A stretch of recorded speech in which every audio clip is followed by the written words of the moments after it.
Hoje encerramos Platão e Aristóteles, a parte de política, e na aula seguinte eu vou tentar fazer uma revisão para quem não estava, tá bom?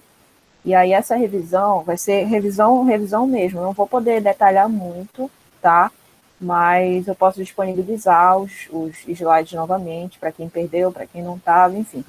E aí na aula que vem, o nosso último assunto, para encerrar a filosofia antiga, vai ser correntes filosóficas, tá bom? Aí quando a gente encerrar na aula que vem, vocês já podem se sentir mais tranquilos com relação à primeira parte de filosofia antiga no Enem, tá bom? Essa primeira parte, essa frente de filosofia, tem incidência de mais ou menos uns de 40% a 45% no Enem, tá bom? Das questões. Então, deixa eu só aceitar o pessoal que está entrando agora para a gente começar a aula. Hoje, revisão, aula que vem, a gente já encerra filosofia antiga, tá? Hoje nós temos 4 exercícios ao final da aula. Alguém mais que entrou nessa sala está com alguma dificuldade na minha disciplina? Preciso que vocês falem agora. O que vocês não entenderam? Se está tudo certo, se está tranquilo. Se der para ligar a câmera também, eu vou agradecer muito, porque aí eu me sinto, eu acho que eu estou falando só com a Alice aqui, que é a única que ligou a câmera. Então, se vocês puderem me dar essa força. Tem alguém aqui que esteja com alguma dificuldade, gente? Não tenha entendido alguma coisa, queira que eu volte, que eu fale um pouquinho mais? Senão aí a gente já vai seguir para a filosofia medieval, que já é um pouquinho mais pesado, tá? Posso começar a aula? Ninguém tem dúvida nenhuma? Pode começar. Beleza. Então, espero que ninguém mais queira entrar. Vou começar a compartilhar minha tela, tá? Qualquer coisa, vocês já sabem, podem falar no microfone. Vamos lá. Tá dando para visualizar aí? Ó, já começou a entrar, gente. Olha.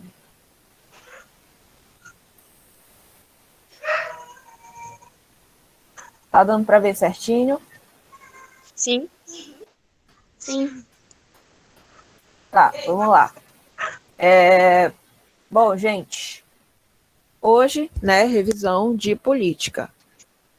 Aula passada eu passei um exercício para vocês, não tenho certeza se todo mundo resolveu, mas vamos falar sobre isso no final da aula também. Hoje nós vamos detalhar um pouquinho sobre a ética do Platão e do Aristóteles, tá? E a política. Anterior a isso, eu tenho uma coisinha para falar com vocês, que foi que as pessoas que me entregaram as atividades da aula passada, eu consegui ter um balanço dessas atividades e eu fiz um percentual de dificuldade dessas pessoas. Então, no começo dessa aula, a gente já vai começar aqui, ó, a teoria das ideias do Platão, tá bom? Que foi onde eu senti que as pessoas tiveram muita dificuldade. Então, qualquer dúvida, você já me pergunta, já me para, tá bom? Só um minutinho.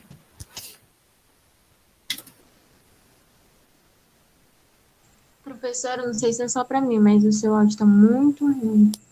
Sério? Não acredito. Tá todo mundo me escutando ou tá ruim mesmo o áudio? Pra mim tá normal. Pra mim também. Tá normal.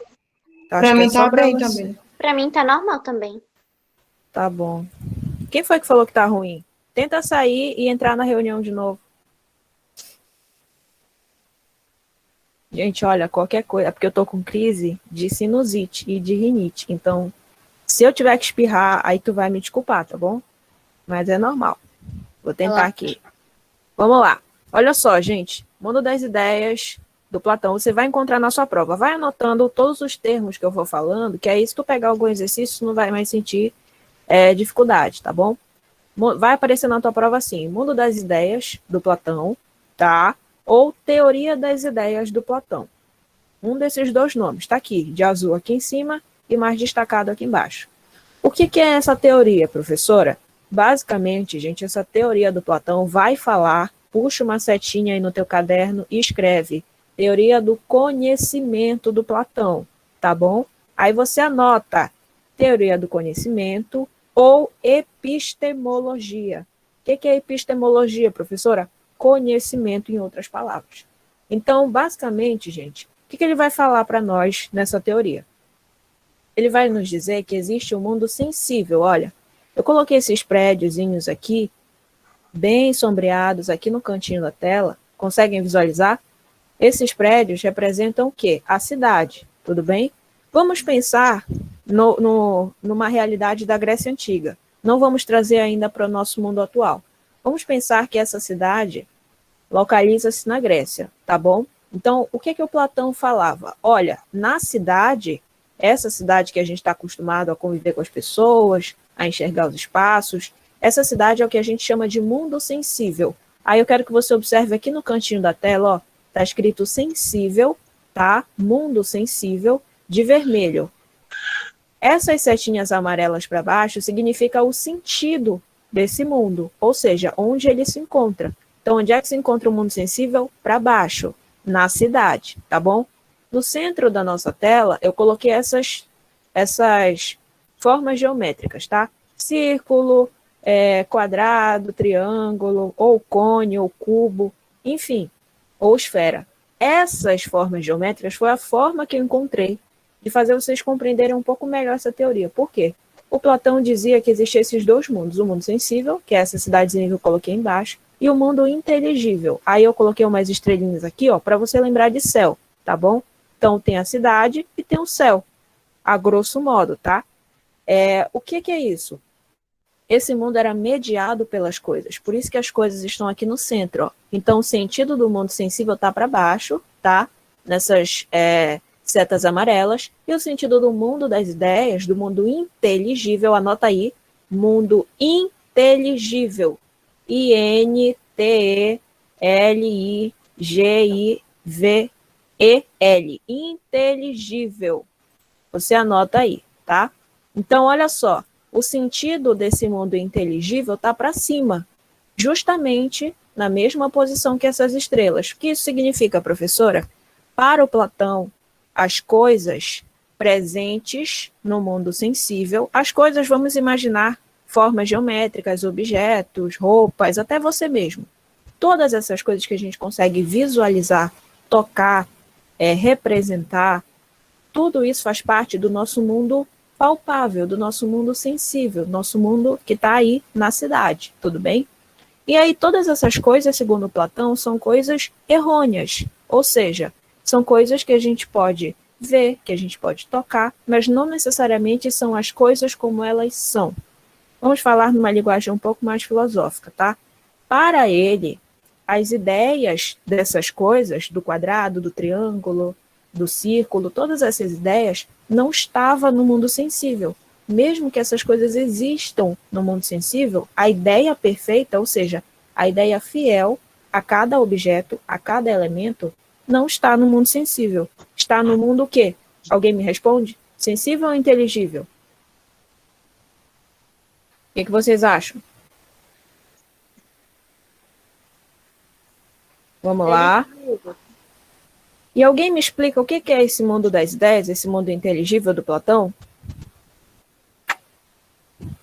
Se no mundo sensível estão as coisas, e ele nos diz que as coisas são errôneas, a gente pode estar tendo uma apreensão errada. O que é uma apreensão errada? Uma ideia errada.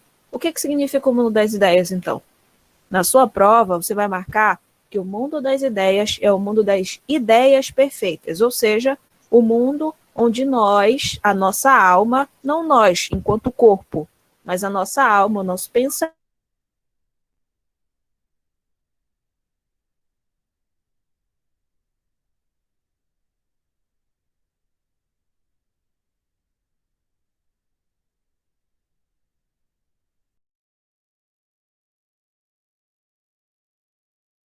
bom, na aula passada, a gente falou das almas do Platão, que a gente tinha 3 almas, que era a alma racional, a irracível e a concupiscível, tá? Ou alma desejante, que ficava lá no seu baixo ventre. E aí, todas essas almas, elas estão dentro de você. Só que elas formam a sua alma em si, ou seja, uma alma só que contém vários agravantes, vários acidentes. E aí, todas essas suas questões mais sentimentais e racionais é o que formam você. Então, o seu corpo está na Terra, mas as suas ideias estão no mundo além disso, no mundo inteligível. Aí você puxa uma setinha nesse mundo inteligível também e anota aí, metafísica, tá? Que a gente vai tratar da metafísica nas questões aí um pouco mais à frente, tudo bem? Vocês conseguem visualizar esse slide aqui? Ideias perfeitas? Sim. Sim. Olha só, da onde vocês acham que a gente conhece, a gente já nasce, tudo bem, com algumas ideias pré-formadas. Por exemplo, você tem ideia de quem é a sua família, você tem ideia de quem é você, não totalmente, obviamente, mas se alguém chamar o teu nome, tu vai saber que tu é tu. Tu tem ideia do que é roupa, do que é comida, ou seja, para cada coisa tem uma função. Isso é inegável, tanto para o Platão quanto para o Aristóteles. Porém, a ideia dessa coisa, a diferenciação entre as coisas, é o X da questão. As ideias perfeitas, então, galera, é justamente a ideia que a gente tem de um objeto e a materialização desse objeto. Por exemplo, se eu falar a palavra banco, vocês vão saber que banco é isso aqui, ó. Sim ou não? Você sabe que banco tem o quê? Tem essas 4 estruturas aqui, tem uma estrutura para você sentar. Se eu falar borboleta, você vai saber, ó, diferenciar uma borboleta de um elefante, por exemplo. Então, de onde que vem essas ideias? Se você concorda que se eu colocasse aqui um apoio para as suas costas, o banco já seria a cadeira? Sim ou não? Sim ou não? Se eu colocasse aqui um suporte para as costas, o banco seria a cadeira? Sim ou não? Sim. Sim. Como é que a gente tem essa ideia? Vocês sabem me responder? Da onde que vem essa ideia que a gente consegue discernir objetos tão próximos, mas ao mesmo tempo diferentes? Vem daqui, ó. Segundo Platão, vem daqui, do mundo das ideias. Então, o que é o mundo das ideias, afinal, professora? Ele é o mundo inteligível, é o mundo inteligente. Nesse mundo, só é possível o conhecimento perfeito se você exerce a dialética, o pensamento, a atividade de pensar. Então, na nossa cidade, aqui, ó, no nosso mundo sensível, a gente tem as coisas como elas são, mas muitas vezes a gente pode estar errado com relação a essas coisas. Quer um exemplo prático? Quando você está ali no cursinho de vocês, com certeza você deve ter aquela pessoa que você olha e fala assim, ai, não gosto dessa pessoa, não sinto verdade nela, não acho que ela seja tão legal assim. Essa é uma apreensão, é uma ideia que você tem sobre essa pessoa, e você e a pessoa, estão morando em que mundo? No mundo das ideias ou no mundo sensível? Hein? Você está morando em que mundo? Vamos lá. Mundo das ideias. Não, você está no mundo Não? sensível. Não Ainda é, no mundo sensível, tá? Por quê, professora, no mundo sensível? Porque vocês são pessoas. Para o Platão, as pessoas não estavam no mundo das ideias. A única coisa que estava no mundo das ideias era o pensamento dessas pessoas. Tudo bem? É a capacidade que você tem de imaginar e de pensar. Então, você e essa pessoa que você critica, mas não conhece, estão aqui, ó, no mundo sensível, nessa cidade aqui. E aí, como é que você tem a ideia de que aquela pessoa é uma pessoa falsa, ou então não é uma pessoa tão legal? Isso é uma ideia que você tem sobre ela, mas não necessariamente a pessoa é dessa forma. Então, o exercício que você faz de conhecer essa pessoa, de acabar refletindo sobre como ela pode ser ou não ser, te leva a um patamar de pensamento mais elevado. Esse patamar de pensamento, de conhecer as coisas como elas são e não como a gente pensa que elas são, é o nosso mundo inteligível, tá?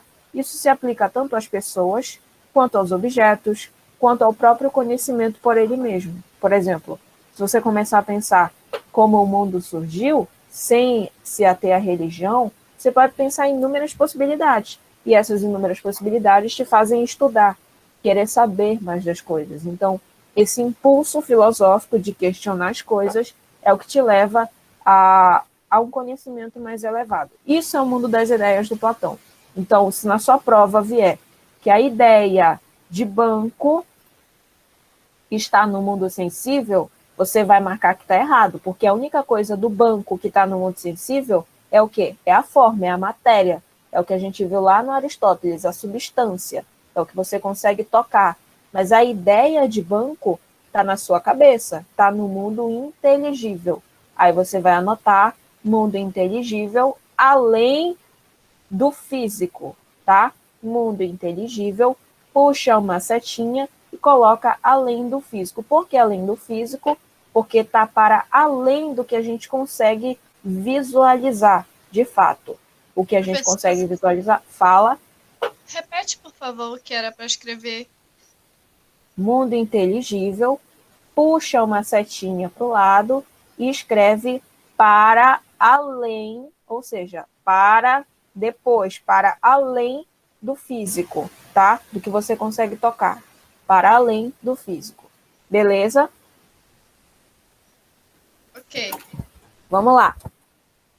E aí, ó, coloquei aqui a ideia para vocês de banco e de borboleta, que se você pegar uma borboleta e pegar um gato, por exemplo, você vai saber que gato e borboleta é borboleta. Como você sabe disso? Por causa do mundo sensível? Não, por causa do mundo inteligível, que é onde fica pairando, onde fica indo para um lado e para o outro, a ideia que você tem sobre as coisas. Tudo bem? Posso continuar? Falamos sobre isso aqui, ó, só para a gente recapitular, tá? Ética em Platão. Gente, tanto ética quanto política no Platão, a gente vai falar que o indivíduo não nasce ético, tá bom? Ou seja, ele não nasce sabendo de todas as regras sociais, sabendo como ser um bom cidadão. Não é assim. Isso é um exercício. É um exercício, lembra lá do mundo das ideias, de pensamento. Então, se eu quero aprender alguma coisa, se eu quero estudar alguma coisa, isso é persistir, isso é virtude, que nem a gente falou no Aristóteles. Então, a ética do Platão é isso aqui, ó, é a organização social, é a ideia que a gente tem do bem. O que é o bem aqui nesse contexto? É o bem comum. Não é o bem para mim, é o bem para todos. Por isso que, para o Platão, era importante que o bem comum fosse ali o que regesse a sociedade. Ou seja, eu estou vivendo na sociedade junto com a minha família, mas a gente não pode pensar só no nosso ambiente familiar. Eu preciso pensar em mim e no outro. Por isso que para o Platão era muito importante a intervenção do Estado. Por quê? Porque não era só a sua família que te educava, mas a partir do momento, isso já era uma máxima na Grécia, tá? O que é uma máxima? Uma regra. Isso acontecia quando uma criança nascia na Grécia, e a gente já falou sobre isso, sobre as questões de ser cidadão ou não, a educação dessa criança ficava direcionada ao Estado, tudo bem? Então, a sua educação, até os 18 anos ali, era dever do Estado te garantir esse processo educativo, tudo bem? Então, como que você se torna um bom cidadão? Quando você está ali disposto a aprender, quando você é virtuoso. E a gente já falou que ser virtuoso é ser persistente. Tudo bem? Posso continuar? Sim ou não? Sim. Sim. Bom, vamos lá. Olha aí, política para o Platão. Finalmente a gente chegou nesse tópico aqui, que é muito importante, tá? Aqui a gente falou de almas, tá bom? Anota essas almas aí. Primeira alma, alma racional. Segunda alma, irracível. E a terceira, concupiscível. O que isso tem a ver com a sociedade? Gente, cada alma dessa, a gente falou da importância de cada uma. E aí, lembram qual que é a mais importante daqui? Racional, irracível ou concupiscível? Qual era a mais importante para o Platão? Racional. Racional. Vamos entender por quê.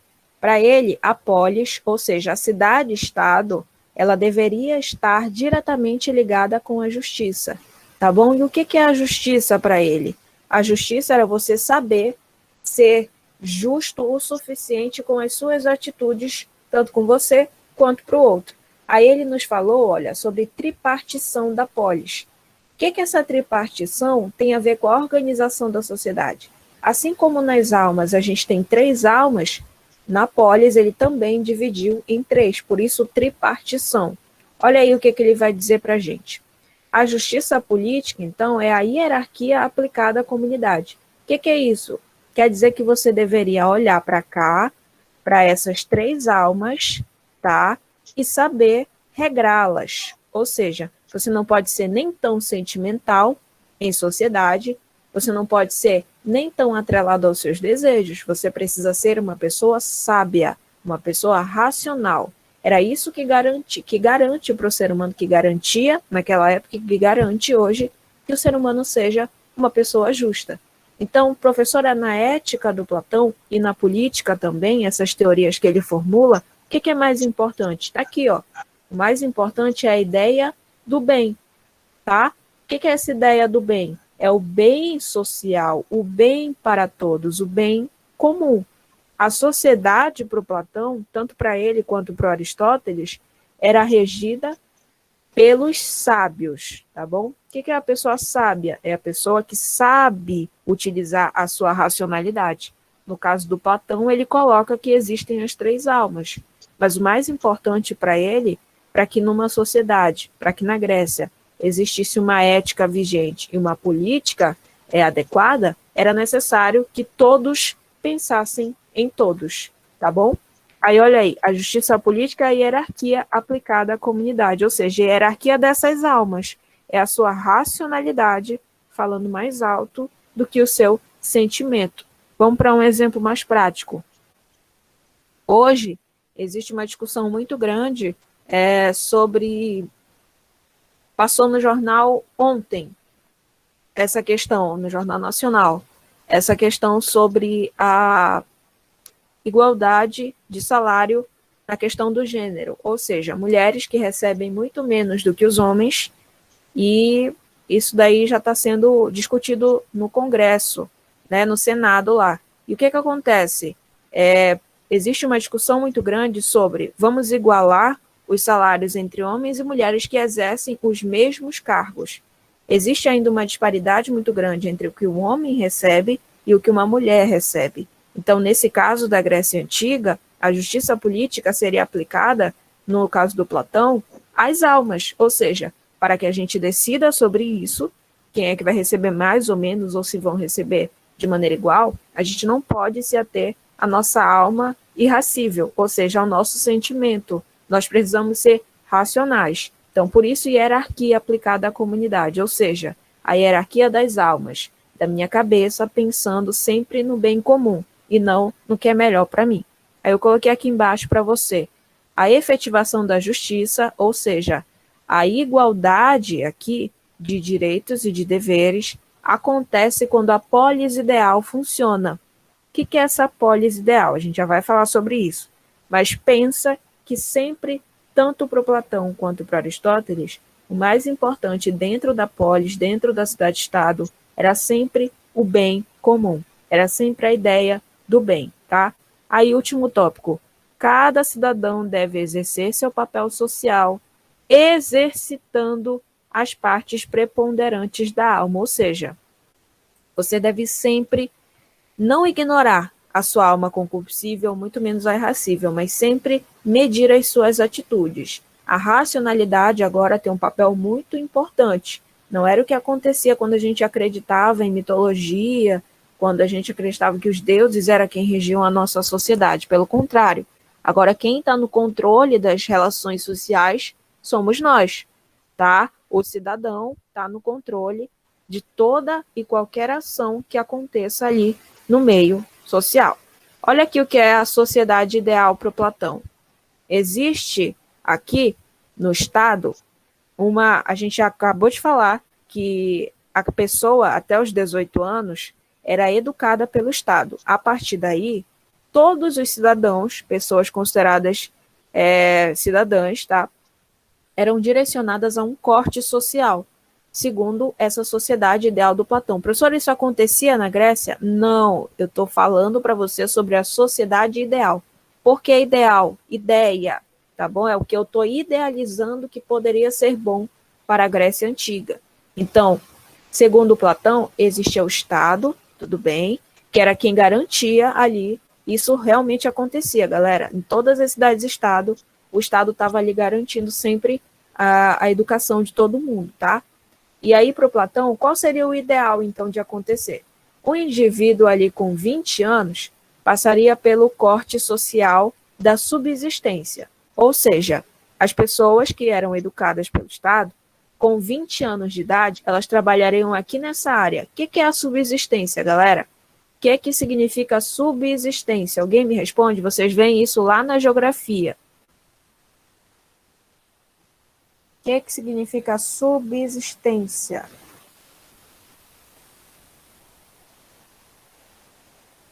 Vamos lá.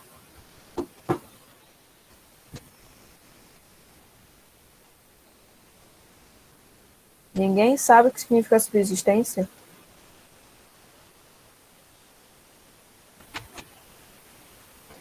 Eu não vou seguir se ninguém responder, viu? Infelizmente, vai ser assim que a gente vai proceder agora. O que significa subsistência? Ninguém não sabe, professora. Eu já percebi, né? Porque ninguém está falando, mas vamos lá. Olha só, subsistência, galera, anota aí no teu caderno, tá? Subsistência significa sustento, tudo bem? Você pode se deparar lá na geografia com a agricultura de subsistência, ou seja, a agricultura que a família acaba exercendo para si mesma. Então, não é uma agricultura que seja comercializada, pelo contrário, toda e qualquer produção é voltada para a sua família, para si. Então, aqui no caso da Grécia Antiga, essas pessoas que tinham 20 anos, que trabalhavam nessa agricultura de subsistência, o que acontecia? Eles estavam encarregados do comércio, tudo bem? Do comércio. Aqui nessa época, agora, com o advento da filosofia, nós já falamos sobre essa passagem, né, de quando a Grécia não tinha ali a moeda, a escrita, o calendário, mas com o advento da filosofia a gente já tem todas essas mudanças sociais.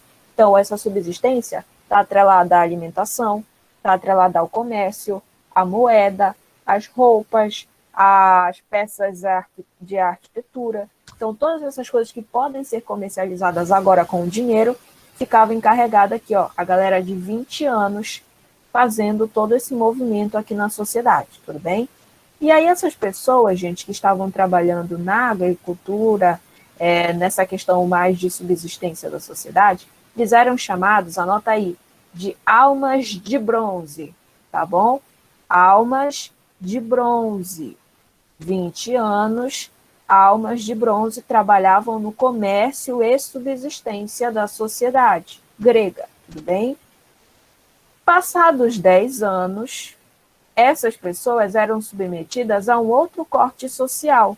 Que corte social é esse, professora? Eles matavam as pessoas? Não. Quem não estava apto a exercer as outras atividades, ficava exercendo a sua atividade inicial. No caso, esse carinha aqui que tinha 20 anos, se passasse 10 anos, ele já ia estar com 30 anos, ele ia para outro corte social, ia ser submetido a outra atividade, que seria a defesa da cidade. É as guerras, a questão de guerrear, que a gente falou lá na primeira aula, entre as cidades-estado e todas essas questões territoriais. Então, com 30 anos de idade, as pessoas eram chamadas, ó, que faziam parte aqui desse corte social, de almas de prata, tudo bem? Perceba que a gente tem a alma de bronze, que agora para nós é como se fosse um terceiro lugar, e aqui a gente tem uma escala progressiva, 20 anos, 30 anos, 50 anos. As pessoas com 30 anos, ó, estavam ligadas à defesa das cidades, estavam ligadas a essa questão mais física, tudo bem? Com 50 anos, a gente tem, ó, a galera que é a alma de ouro, anota aí. Com 50 anos, a gente tem o pessoal da alma de ouro. Percebe que aqui a gente tem uma transição de 10 anos, e aqui de 20 anos. É preciso uma experiência muito grande para chegar aqui na alma de ouro. Por quê? Porque aqui os habilitados, esse terceiro e último estágio aqui da sociedade, fazia parte do governo, gente. E aí perceba que o governo, a gente falou lá de uma atividade muito importante na Grécia Antiga, que era o quê? A retórica. E o Sócrates teve até um embate com os sofistas, falando que a retórica e todo o conhecimento deveria ser universalizado, ou seja, deveria ser de acesso a todo mundo. Mas não era isso que acontecia de fato, porque a gente vai ter que lembrar da primeira aula, quando eu dei aquela pirâmide para vocês, lembrando quem que era cidadão: homens com mais de 18 anos, filhos de pais e mães atenienses ou pais e mães espartanos. Tem todas essas questões para dizer se uma pessoa é cidadã ou não, tudo bem? Então, aqui, por fim, para o Platão, a virtude é o domínio racional do desejo. Isso tem a ver com o quê, professora? Significa que a persistência, a virtude, a pessoa virtuosa, que domina a sua racionalidade, ela nunca vai cair aqui nas questões errôneas, ou seja, a virtude é o domínio racional do desejo. Ou seja, nas minhas três almas, na racional, irascível e na concupiscível, eu preciso ser virtuoso, ou seja, eu preciso ser persistente para seguir sempre no caminho do bem. Mas que bem é esse? Do bem comum, que é o meu bem social. Dúvida até agora, galera? Ou posso seguir? Essas ideias todas são para o Platão, tá bom? Até agora, a gente só falou de Platão. Posso seguir ou tem alguém com alguma dúvida?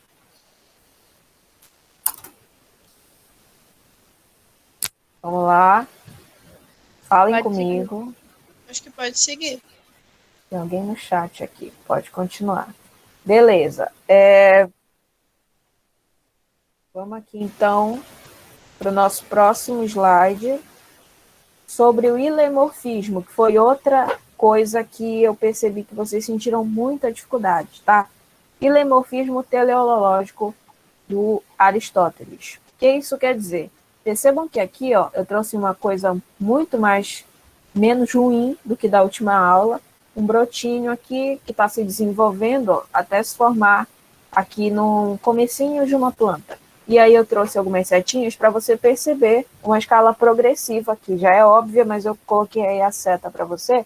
Olha só, a gente tem no começo desse processo o início.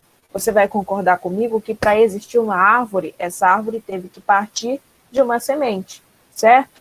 Essa sementezinha é semente, depois é broto, depois é algo maior, depois é algo mais visível, depois é algo que eu já consigo identificar como sendo uma planta, até aparecer todas aquelas questões. Era super importante que o bom governante, ou seja, que aquele político, o líder estatal, estivesse sempre no meio termo, mediando os grupos que não concordavam tanto assim. É o que a gente tenta fazer hoje na política, mas o que é muito, muito, muito difícil que aconteça é essa mediação dos interesses sociais. Então, para que existisse essa ordem social, eu preciso que o governante tenha um meio termo, ou seja racional o suficiente para estar ali mediando todas as demandas sociais. E para que existisse também uma cidade feliz, que para Aristóteles e por Platão, a cidade feliz é uma cidade organizada, uma cidade movida por uma justiça comum, era importante que a constituição da polis, ou seja, que toda a sociedade funcionasse sempre como reflexo do homem. O que isso quer dizer? O homem, para Aristóteles, eu coloquei aqui para você, ó, é um animal político. O que é um animal político? Ele é um animal porque ele tem instintos. Foi o que a gente falou lá no Platão, mas que no Aristóteles não é tão presente, essa questão da alma. Alma irracional ou irracível, a alma concupiscível, que é a que está no baixo ventre, e a alma racional. Então, todas essas três almas, que por Aristóteles não existia essa história, existia o homem por ele mesmo. Então, o homem por ele mesmo, ele é uma pessoa ignorante, é uma pessoa arrogante, é uma pessoa que erra também. Então, ele é um animal por isso. Porque ele não sabe, tem alguém com o microfone ligado, gente. Porque ele não sabe ali controlar totalmente os seus instintos. Porém, ele é político, ou seja, esse animal que está em construção, que está ali nesse processo de transformação, que foi o que a gente falou na substância, ele é político porque ele tem a capacidade de pensar. Essa capacidade de pensar e de articular relações é o que caracteriza o homem como sendo um animal diferente dos outros animais. Deu para entender, galera? Sim ou não? Sim ou não? Sim. Beleza. Sim. Tá, deixa só eu diminuir um pouco aqui. Olha só. Agora, por fim, né, a gente vai falar aqui, tá quase no finalzinho, de uma coisa super importante no Aristóteles, tá? Que é a justiça e o governo. Se a justiça para o Platão era aquela hierarquia da comunidade, ou seja, hierarquia das almas, era você priorizar a sua alma racional, para o Aristóteles, essa justiça, como não existe alma para ele, ela é um pouquinho mais detalhada. É no Aristóteles, e é na Grécia Antiga também, que a gente tem aqui ó, as primeiras configurações de tipos de governo, que é o que a gente conhece aqui. Ó. Então, foi o Aristóteles que começou a formular essas noções de governo. Então, ó, existia para ele o governo bom e o governo ruim. E aí ele delimitou para nós um pouco desses tipos aqui. O governo de um era a monarquia, que ele achava bom, e o governo de um que ele achava ruim era a tirania, tá? O governo de poucos que ele achava bom era a aristocracia, e o governo de poucos que ele achava ruim era a oligarquia, tá? O governo de muitos que ele achava bom era a república, e o governo de muitos que ele achava não muito bom era a democracia, tá bom? Então, olha só, muito interessante pensar que mesmo tendo todas essas formulações de governo, o Aristóteles tinha uma preferência, tá? A preferência do Aristóteles era a monarquia. Alguém sabe me dizer o que significa essa monarquia? Que me dá um exemplo de monarquia, que ainda a gente consegue pensar dentro das revoluções, dentro da história. Um exemplo de monarquia, me dá aí. Vamos lá. Um exemplo de monarquia. Exemplo de monarquia. Vamos lá, gente. Rei e rainha? Sim, mas eu quero um exemplo. Me fala o nome de um rei ou o nome de uma rainha aí que exista, que tu acha que se encaixa na monarquia. Atual, um exemplo atual. Pode ser o exemplo que vocês quiserem, tá? Dom Pedro I? Dom Pedro I. É um ótimo exemplo de monarquia. Vamos lá agora para um exemplo de democracia, que é o outro governo, é o segundo tipo de governo que para ele seria interessante. Exemplo de democracia, vamos lá.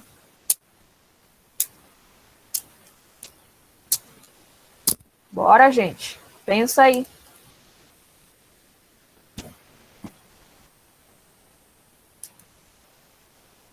Exemplo de governo que caracteriza a democracia.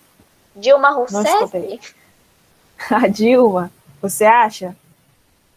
Pode ser, né? O Brasil, ele insiste em dizer que é democrático, mas não é, mas vão pensar que ele é, porque ele diz que ele é, então a gente tem que ir por isso aí. Então, olha só, para Aristóteles, o interessante na Grécia seria que existisse um sistema de governo monárquico, tudo bem? O governo de um rei só. E esse rei deveria ser prioritariamente filósofo. Por que filósofo, professora? Porque tanto para o Platão quanto para o Aristóteles, a filosofia era o que caracterizava o homem como sendo um homem sábio. É o que o Sócrates vai dizer, que quanto mais você admite que você não sabe e procura saber, mais sábio você é. Então, quanto mais um governante fosse atrelado ao pensar filosófico, melhor, porque ele ia saber mediar todos os conflitos sociais que estariam acontecendo ali, tá? Se não desse para implementar a monarquia, o Aristóteles priorizava pela democracia, mas essa democracia também teria que ter democratas filósofos, porque eles também saberiam conversar e decidir o que seria melhor para todo mundo, diferente de um político que não sabe, que não tem noção de sociedade, que não tem noção de sociabilidade, que não tem noção de camadas sociais, enfim. Vocês devem lembrar que lá naquela pirâmide existiam os requisitos para ser cidadão na Grécia. E aí pode surgir a pergunta lá na prova de vocês, falando que o Aristóteles preferia uma democracia e que todo mundo deveria participar dessa política. Mas o que você acha? Você acha que para Aristóteles e para o Platão, mesmo com todo esse sistema de sociedade ideal que eles estavam imaginando, Todo mundo deveria participar da política? Sim ou não? O que você acha aí? Com esse Eu acho que sistema? não. Não? Quem mais acha que não? Eu. Gente, vai se identificando, né? Que eu não consigo ver o chat. Aí vocês falam aí eu Não, preciso... acho que não. Não. Tá ligado? Galera, não é para tu errar na tua prova, tá? Tanto no Platão quanto no Aristóteles, esse modelo de governo platônico e o modelo aristotélico não contemplava todo mundo. Lembra que no Platão ele colocou aquele parâmetro de almas, tá? Alma de bronze, alma de prata, alma de ouro. 20 anos, 30 anos, 50 anos. Subsistência, defesa da cidade e governo. Toda aquela estrutura só contemplava quem era cidadão, quem era considerado cidadão. Mulher estava incluso nisso, professora? Não, de maneira nenhuma. Escravos estavam inclusos? Não, também. Estrangeiros estavam inclusos? Também não. Só poderia ser considerado cidadão e fazer parte daquela cidade ideal as pessoas que contemplavam todos os requisitos de cidadão e que atendessem a todas aquelas exigências nas almas de bronze, de prata e de ouro. Aqui no Aristóteles, a mesma história, tá? Todo esse governo de monarquia ou de democracia, que estaria pautado em um tipo de governo ideal, também não contemplava todo mundo. Para o Platão, era imprescindível, e para Aristóteles também, era importantíssimo que cada cidadão permanecesse na sua camada social, ou seja, o escravo deveria permanecer escravo, o estrangeiro deveria permanecer estrangeiro, a mulher deveria permanecer cuidando dos filhos, cuidando da casa, porque é assim que a sociedade tinha que funcionar, tudo bem? Então, para Aristóteles, a justiça esse tipo de justiça aqui, é o que garante o princípio de igualdade na polis. Lembrando que essa igualdade não era a igualdade que a gente está pensando, que era para todo mundo. Era uma igualdade mais seletiva. Mas na cabeça dele era uma igualdade ali. E aí, se lá a gente falou no Aristóteles de virtude ética e de anoética, que ele também chega com uma história que nós também vemos no curso de Direito, ali na jurisprudência do direito, você vai, quem for escolher fazer direito, vê na matéria de jurisprudência, justiça distributiva e justiça participável. O que é essa justiça distributiva? É o que a gente entende hoje como equidade, tá? Então, Aristóteles falou que na cidade-estado ou na polis deveria existir uma justiça distributiva, uma justiça de equidade. Ou seja, se você chega no cursinho e aí você, lá no cursinho de vocês, vamos supor que eles dão merenda de graça para todos os alunos. E aí, num dado momento, falta a merenda. Mas aí, todos os alunos estão acostumados a comer sempre. Mas tem gente que comeu em casa e tem gente que não comeu nada o dia inteiro. Quem você acha que o cursinho deveria priorizar nesse caso? Quem não comeu nada ou quem comeu alguma coisa antes de sair de casa? Vamos lá. Quem não comeu nada? Quem não Comeu comeu nada? nada. Porque Nada. Quem não se professora, mas alimentou. isso aí, exatamente. Mas isso aí, professora, não é ser igual, não é igualdade para todo mundo. Exatamente. O conceito de equidade você vai anotar aí no seu caderno. Equidade, coloca 2 pontos e anota. Dar condições diferentes a pessoas diferentes, tá? Eu vou colocar aqui no chat para você. Deixa eu ver se eu consigo digitar aqui rapidinho. Equidade. Eu mandei errado. Dar condições diferentes a pessoas diferentes, tá? No caso do Aristóteles, ele dizia o seguinte: se na polis acontecesse um período de seca, que era muito comum lá, o governo, né, deveria priorizar o quê? As pessoas que eram mais pobres, que eram cidadãos livres, claro, que eram comerciantes, mas que não tinham tantos recursos para ir atrás de água. Então, os nobres, eles não tinham direito a essa água, mas as pessoas que tinham menos condições deveriam ficar com a maior parte da água disponível ali, naquele período de seca. Então, equidade é isso, dar condições diferentes a pessoas diferentes. Então, a pessoa que não comeu nada no cursinho, ela vai ser alimentada e ela vai ficar quase ali que no mesmo nível de quem comeu quando saiu de casa. Então, ninguém vai ficar com fome, isso é o que importa. Diferente do conceito de igualdade, que aí eu daria comida para tanto quem comeu quanto quem não comeu. E aí a pessoa que comeu ia ficar super empachada, super cheia, e a pessoa que não comeu nada ia comer, mas não ia ficar tanto assim. Vocês conseguem entender essa diferença entre igualdade e equidade? Sim ou não? Sim. Beleza. E aí, ó, a gente tem justiça participável. Muito simples. Todos os cidadãos que se encaixassem no quesito ser cidadão deveriam participar das atividades políticas. Então, a justiça distributiva é esse conceito de equidade, sobretudo governamental, certo? Então, o governo deveria estar sempre atento ali às necessidades populacionais e a justiça participável diz respeito para nós sobre os direitos e deveres cívicos, tudo bem? Então, todo e qualquer cidadão deveria ter o mesmo direito. Todo e qualquer cidadão que se encaixe no quesito cidadão. É importante lembrar sobre isso, tudo bem? Então, é isso aí, gente. Aqui a gente já vai para uma conversa um pouquinho mais difícil, que eu preciso que vocês anotem, que é a diferença entre ética e moral, tá bom? Alguém sabe me dizer a diferença entre ética e moral? Sim ou não? Não. Ética é quando você já nasce com educação, assim, de casa. E eu acho, e moral é quando você aprende durante a vida, assim, quando já cresce.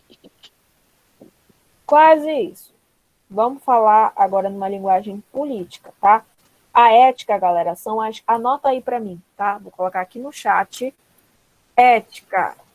Você vai anotar que são as regras e leis sociais.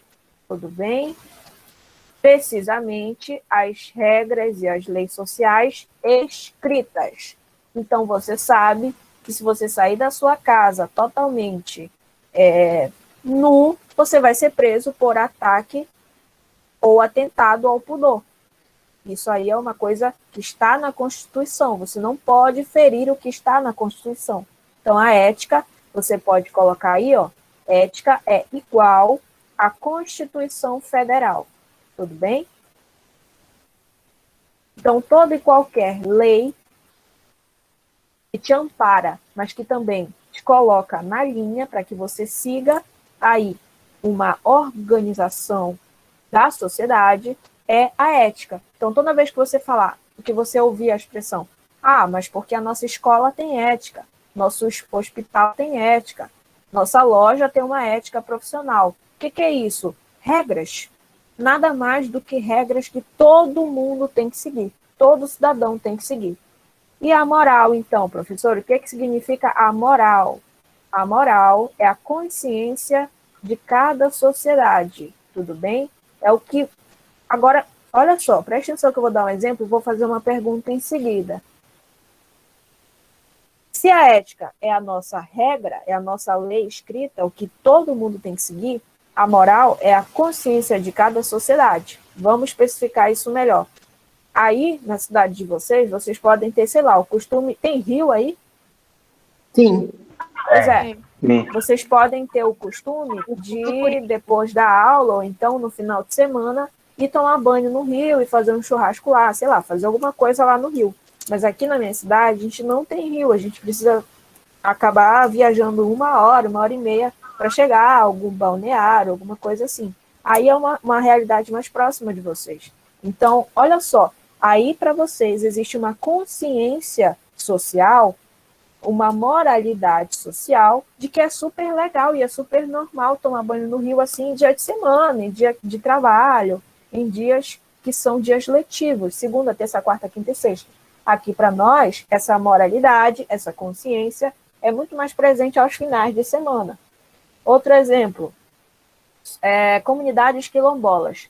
As comunidades quilombolas, elas têm a cultura, a moral de sempre, é um exemplo, não estou generalizando, de sempre recorrer a ervas medicinais para tratar algumas doenças, algumas inquietudes ali do corpo, né? Alguma dor de barriga, sei lá, prisão de ventre, não sei, qualquer doença, você pode recorrer ali a alguma erva medicinal. Diferente do povo da cidade, que aí qualquer coisinha já está indo na farmácia comprar alguma coisa. Então, existe uma consciência para cada sociedade. Então, essa consciência é o que forma a nossa ética. Seria muito estranho se nós, da cidade, acabássemos vendo do nada um professor, ou então um aluno entrar em sala de aula com poucas peças de roupa ou nenhuma, que é o que ainda acontece em algumas aldeias do centro-oeste do país e do norte do país. Algumas aldeias ainda não adotam a roupa. Então seria estranho para nós, mas para eles é super comum. Então existe uma consciência social de que aquilo não é sexualizado, de que aquilo é uma coisa completamente normal. E para nós não é tão normal assim. Tá dando para entender a diferença de ética e moral? Sim. Beleza. Pergunta Enem, tá? Preciso que todo mundo preste atenção na pergunta e me responda. Existe ética sem moral? Eu acho que não. Eu acho que não também. Acho que não. Beleza. Agora a segunda pergunta. Acho que não também. Existe moral sem ética? Sim. Não. Sim. Eu acho que não. Acho que uma coisa complementa a outra. Galera, Moral sim. sim, uma coisa complementa a outra, mas ética não existe sem moral, tá? E a moral pode existir sem a É ética. algo bom. A gente vai ter algo bom sem moral. Por quê? Sem moral direito. Vou explicar, gente. Vamos, calma, não, ninguém vai surtar aqui. A moralidade, ela é a consciência de cada sociedade. Isso a gente já entendeu. Então, por exemplo, você sabe que você não pode entrar no mercado e sair do mercado sem pagar alguma coisa, porque aí vão achar que você está roubando. Isso aí é uma coisa nítida. Todo mundo sabe. A ética é o que garante essa questão de você não poder entrar e sair. Ou seja, está na lei, está na ética daquela sociedade, que você não pode fazer isso. Então, se você fizer isso, você vai automaticamente ser preso.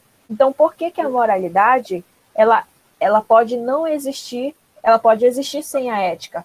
Porque nessas comunidades quilombolas que eu citei, eles não necessariamente têm leis escritas ali para reger a organização social. Eles não necessariamente precisam de leis escritas para manter a ordem daquela comunidade. Mas aqui na cidade a coisa já é um pouco diferente, porque a gente precisa desse suporte de leis, esse suporte mais ético, mais palpável. Acontece nas comunidades também existir esse respaldo de leis, acontece, mas eu estou te dizendo que a moralidade ela pode existir sem a ética, ou seja, em uma determinada sociedade, a moralidade pode justamente ali reger de maneira mais tranquila e não necessariamente necessitar de meios jurídicos para que alguma coisa funcione. Tá dando para entender? Tá? Sim. Beleza, vou seguir, tá? Que a gente já está quase no finalzinho. Política e sociedade. Olha só o que esse slide nos diz. Tanto para o Platão quanto para Aristóteles, o indivíduo e a sociedade, eles são indissociáveis da ética, ou seja, eles não existem sem a ética. Para eles, o indivíduo sozinho e a sociedade, o coletivo, eles não funcionam se eles não tiverem aqui, ó, uma ética vigente, ou seja, leis que digam o lugar de cada um deles, tá? Quem tiver com o microfone ligado, por favor, desliga, para eu concluir aqui. Para o Platão, o mais importante era o modelo aristocrata, tudo bem? A gente falou que para Aristóteles o importante é o monárquico, para o Platão é o aristocrata, que é um governo de poucos, tá bom? E esses poucos deveria estar ali atrelado sempre a alguma filosofia, ao pensar filosófico. De novo, quem está com o microfone ligado, desliga. Eu não sei quem é, gente. Eu vou ter que olhar aqui. Urilan. Presente. Urilan Araújo. Desliga o microfone, amigo, rapidinho, só para a gente terminar. Platão, então você vai marcar lá na sua prova que ele era adepto do modelo aristocrata, tá? Tanto para ele quanto para Aristóteles, os filósofos eram quem deveriam ser os governantes. Obviamente, pensar filosoficamente e ter um conhecimento político para reger aquela sociedade. O Platão também era adepto da filocracia, tá? O que é a filocracia? Era o amor à filosofia no governo. Então, filo vem de filosofia e cracia vem de governo. Então, o governo deveria sempre prezar pelo pensar filosófico, pelo questionamento, pela questão mais epistemológica, tá? Do conhecimento. Para Aristóteles, a justiça era esse pensar filosófico. A justiça era o que respaldava todo e qualquer cidadão. Lembrando que naqueles parâmetros de cidadão que a gente apresentou na pirâmide, tá? Então, para ambos, educação e sociedade era dever do Estado, tá? Tanto na política e na ética do Platão, quanto na política e na ética do Aristóteles. Vamos seguir aqui. Por fim, gente, olha aqui o que eu coloquei para vocês. Se na sua prova vier esse conceito de homem comum, você vai lembrar que o homem comum, para esses filósofos, não é só para um nem só para outro, é para os dois. O homem comum é o homem bem instruído, tá? De determinadas posses, ou seja, que fazia parte ali tendo um comércio, que fazia parte da sociedade integrando só a camada de subsistência, não necessariamente tendo um comércio de si próprio. Então, o homem ele deveria ser bem estudado, né, ser virtuoso, que foi o que a gente conversou, ele deveria ter determinadas posses, ele deveria ser pobre, né, e ele deveria ter um tempo, ele deveria ter um tempo para o ócio. O que é o ócio? É a atividade política, ou seja, era necessário que ele tivesse ócio suficiente para se voltar aos estudos políticos. O ócio é o tempo que você dedica a alguma coisa. Historicamente, o filósofo tem esse papel de exercer o ócio, ou seja, de exercer o pensamento em momentos muito particulares do seu dia. Então, se o homem comum na sociedade grega deveria ser um homem instruído, bem estudado, deveria ter algumas posses ali nas regiões litorâneas da Grécia, ele também deveria, sobretudo, ter ócio, ter tempo o suficiente para estudar a política, porque só assim ele contribuiria da melhor forma para a organização social, tá? Vamos para o exercício 1 que eu trouxe para vocês? Alguém pode ler aí o enunciado da questão para mim, por favor?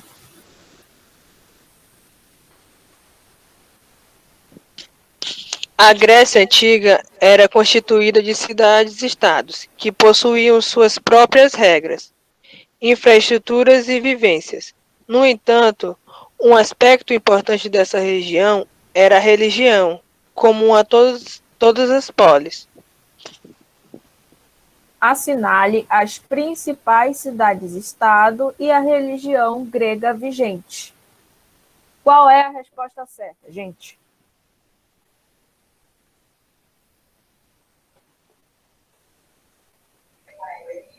Letra E. Letra E, todo mundo concorda? Sim. Sim. Beleza, vamos para a segunda questão. Na polis de Atenas, era comum que os espaços físicos priorizassem uma exemplar arquitetura, diferente dos ambientes espartanos. Entretanto, mesmo que estas cidades apresentassem características distintas quanto à identidade estética, ou seja, quanto aos seus espaços físicos, ambas concordavam que a organização social era a base para as boas relações rumo à cidade feliz. Toda vez que você vê esse conceito de cidade feliz, você vai lembrar que é a cidade bem organizada, tudo bem? A cidade que priorizava pelo bem comum. A seguir, marque as camadas sociais características da cidade-estado de Atenas. Qual é a resposta certa? Lembrando que as camadas sociais são aquelas que a gente conversou lá naquela aula onde eu dividi a sociedade de Esparta e a sociedade de Atenas, entre nobres, estrangeiros, comerciantes, escravos. Qual é a resposta certa? Letra D. Vamos lá, só estou ouvindo uma pessoa falar.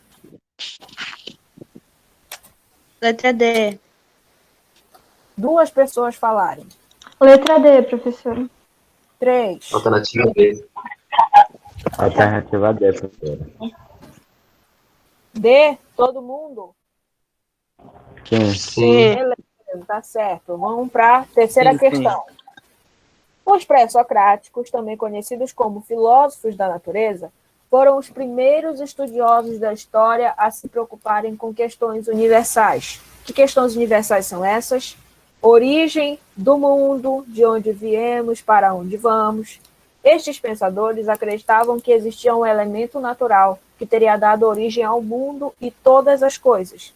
Neste sentido, a arqué seria o princípio da própria existência humana. A arqué, galera, era essa substância primordial, tá? Era o princípio de tudo, foi o nome que eles deram para esse conceito aí. Analisando os filósofos e suas respectivas arqués, ou seja, suas respectivas substâncias que dariam origem ao mundo, marque a alternativa correta. Vamos lá. Qual é a resposta certa? Letra D. Uma pessoa falando. Acredito que a alternativa é D também. D. Cadê, professora? Mais próximo é D mesmo. Alternativa D. Acredito que deve ser. Olha só, guardem essa questão no coração de vocês, porque aí nessa letra D, a gente termina com um filósofo chamado Parmênides, tá?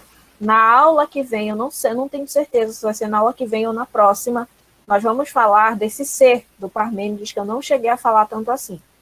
Mas a resposta está certa, é a letra D mesmo, tá? Nós vamos falar na próxima aula de ontologia e metafísica. Não sei se é na próxima ou na outra. Depende aí muito de como vocês vão responder. Vamos para a última. No centro da imagem, deixa eu ver se eu coloco aqui. O filósofo Platão é retratado apontando para o alto. Essa imagem cai sempre no Enem. Se não cai a imagem, cai a descrição dessa imagem, tá?